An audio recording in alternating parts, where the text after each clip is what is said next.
2024, ça va être une année particulière parce que je pense qu'on va vivre une certaine forme de transition qui s'est déjà amorcée.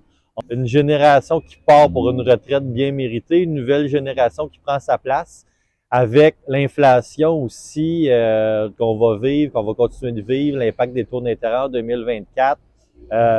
On va avoir besoin d'être proactif. Est-ce qu'on va voir des pelles en 2024? Peut-être pas. Par contre, je peux déjà vous dire qu'on travaille très fort, notamment sur un site en particulier. J'en fais pas de cachette, qui est celui du centre d'achat. Il faut redévelopper le site du centre d'achat.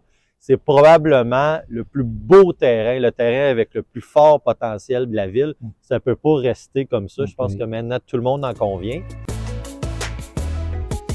On a également aussi des projets de logements sociaux, donc vraiment plutôt de type ce qu'on appelait auparavant HLM.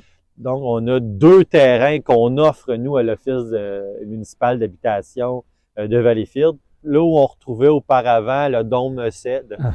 Donc, juste derrière ce site-là, on pourrait ajouter là 42 logements sociaux, donc encore moins cher que les logements abordables. Et on a également un deuxième terrain ciblé dans le secteur Belle-Rive, où là aussi on pourrait aller probablement quelque part entre 24 et 42 logements aussi, dépendamment des plans, là, mais plusieurs dizaines de nouveaux logements sociaux qui pourraient être construits là.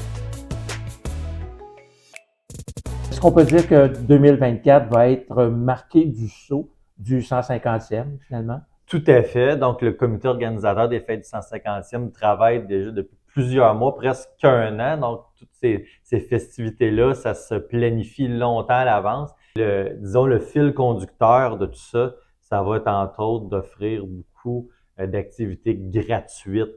On ne peut pas parler de l'histoire de notre ville sans faire mention des régates. Donc, évidemment, on va en profiter pour bonifier tout ça.